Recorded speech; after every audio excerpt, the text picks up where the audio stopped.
Crônicas do Amanhecer, por Feijão, Centro Espírita Allan Kardec. Balneário Gaivota, 23 de março de 2017. Mundo precisa se preparar para uma pandemia, afirma Bill Gates, parte 2. A comunidade internacional deve se dar conta de que tem que se preparar para uma pandemia, disse, no sábado 18/02, Bill Gates, fundador da Microsoft, na Conferência de Segurança em Munique. Tomando como exemplo a epidemia do Ebola na África Ocidental em 2014 e 2015, a gripe espanhola em 1918 e mencionando a possível invenção de um vírus com fins terroristas, Gates considerou possível uma catástrofe em nível mundial. Segundo o empresário americano, as guerras e os movimentos de agitação caminham lado a lado com as doenças e são mais propensos a provocar uma pandemia que apareçam na natureza ou pelas mãos de um terrorista. Os epidemiologistas dizem que uma doença transmitida pelo ar que se propagam rapidamente pode matar 30 milhões de pessoas em menos de um ano, afirma Gates durante esta reunião anual de responsáveis da diplomacia mundial. As zonas de guerra e outros cenários são os lugares mais difíceis para eliminar as epidemias. Gates diz que é bastante provável que o mundo viva uma epidemia assim nos próximos 10 ou 15 anos. Para lutar contra as pandemias globais, também se deve lutar contra a pobreza, é por isso que corremos o risco de ignorar a relação entre segurança de saúde e segurança internacional. Bill Gates, que fez sua fortuna com a empresa de software Microsoft e agora destina milhões de dólares para a filantropia, pediu que os estados invistam na pesquisa para desenvolver tecnologias capazes de criar vacinas em poucos meses. E lembrou que a maioria das medidas de controle necessárias são as que os governos realizaram para fazer frente a um ataque biológico terrorista. O custo global na preparação diante de uma pandemia está estimado em 3,4 bilhões de dólares por ano. A perda anual que uma pandemia provocaria poderia alcançar os 570 bilhões, afirmou. No livro A Marca da Besta, psicografado por Robson Pinheiro, Espírito Ângelo Inácio esclarece sobre a influência da mídia. Queria saber, de Anton, a respeito do poder exercido pelos espíritos das sombras por intermédio da imprensa e da mídia em geral, no plano dos encarnados. Pode nos esclarecer sobre isso? Anton, pois, respondeu com boa vontade: as diversas mídias, existentes na atualidade, são instrumentos poderosos de manipulação de massas. Isso constitui facto público e notório, a respeito do qual, nem mesmo os encarnados costumam se iludir.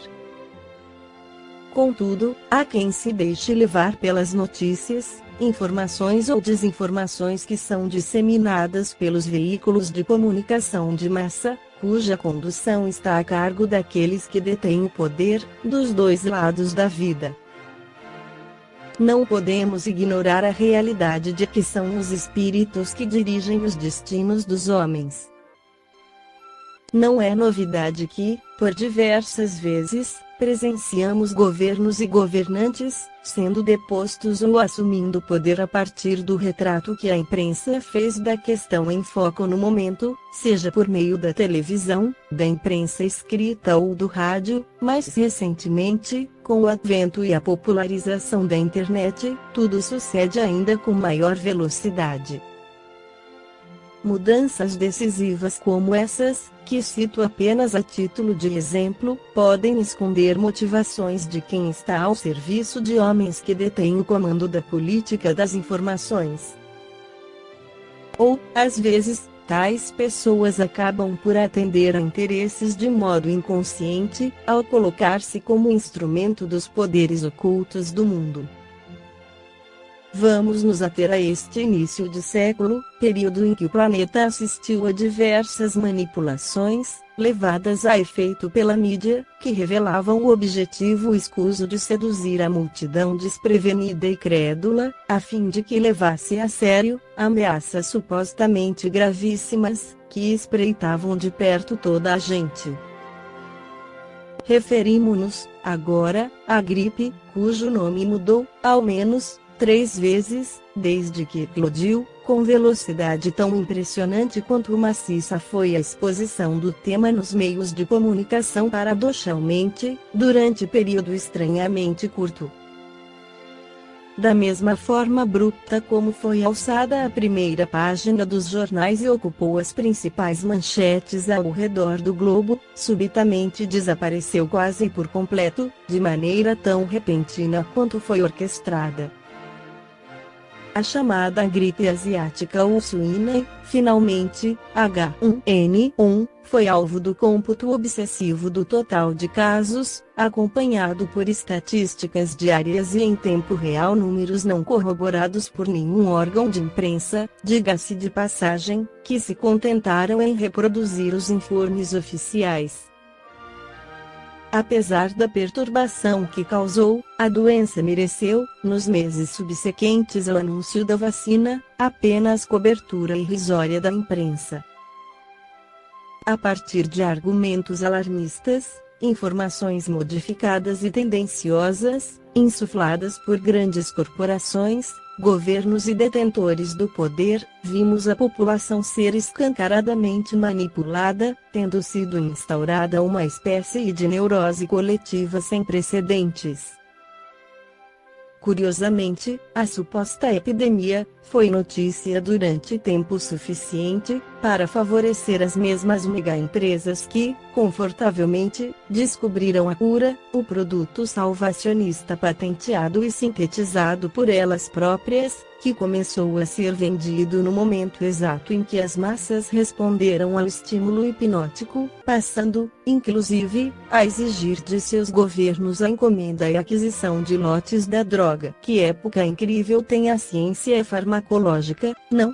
É claro que o senso mercadológico da indústria farmacêutica nada teve a ver com o facto de que o antídoto se tornou disponível logo após a doença, que surgira há pouco, haver-se alastrado, embora as pesquisas medicamentosas sérias, normalmente, requeiram anos a fio de estudos, testes e mais testes. Sem o saber, o povo se deixou induzir pelos veículos de comunicação, enquanto as contas bancárias dos institutos de pesquisa, dos grandes laboratórios, como também dos políticos que estavam por detrás da manipulação mental, cresciam soberbamente. Então a doença, que constituía risco iminente, que ameaçava a vida de milhões, que estava prestes a se tornar uma epidemia mundial, assim, da noite para o dia, transformou-se em risco zero. Ou, no mínimo, passou a ser ameaça tão irrelevante a ponto de não mais merecer cobertura da imprensa. Será que alguém é capaz de explicar o movimento de ascensão e queda do tema gripe H1N1 na mídia? O prestígio. Será que todos sabem que, com a saúde financeira seriamente comprometida, os grandes grupos de comunicação, ao redor do mundo, hoje extraem suas pautas praticamente das mesmas fontes 3 ou 4 agências mundiais de notícias, que abastecem todos os veículos? É muito mais barato remunerar essas agências do que desenvolver apuração própria, com correspondentes ao redor do globo, isso é inegável. Apreciando e tirando proveito da ignorância, da falta de capacidade ou do hábito de submeter tudo à avaliação, assim como da passividade mental e emocional das multidões, entidades sombrias em conluio com executivos, proprietários e acionistas dos laboratórios, governos e políticos manipulam todos que se deixam arrastar por seus eficientes métodos de persuasão mediático-magnética, promovendo a indução mental e a hipnose coletiva, que chega aos raios da histeria. Em outras épocas, nem tão distantes assim, o Brasil se viu às voltas com divulgações da mídia impressa, ou irradiada através das ondas de TV e rádio, que provocaram a escalada, ao poder, de diversas pessoas efetivamente arregimentadas, nos bastidores da vida, por inteligências extrafísicas descomprometidas com os ideais da política divina, do Cordeiro. Certos governantes e personalidades em geral, que alcançam notoriedade e prestígio no conceito popular, tanto quanto aqueles que decaem e são subitamente execrados pela chamada opinião pública, constituem movimentos visivelmente oriundos da condução mental e emocional realizada pela mídia, que se traduz hoje, no plano físico, como um dos maiores centros de poder, no exercício regular da hipnose coletiva das massas. Respirando fundo, como se desse um tempo para nossas reflexões, Anton prosseguiu. Lamentável é reconhecer que, mesmo entre aqueles que pretendem ser os seguidores do Cordeiro no mundo, vemos a grande maioria hipnotizada pelos encantos, conceitos e desinformações, expressas através da televisão, do rádio, da mídia impressa e eletrônica. Aguardemos o amadurecimento dos homens residentes do planeta Terra, a fim de que possa ser dissipado a grande ilusão da alma, segundo o hinduísmo, a ilusão insuflada aos sentidos pelo sistema vigente, e então os indivíduos acordem para a realidade que existe além do véu da fantasia e da ilusão. Esta foi a crônica do amanhecer de 23 de março, por Feijão.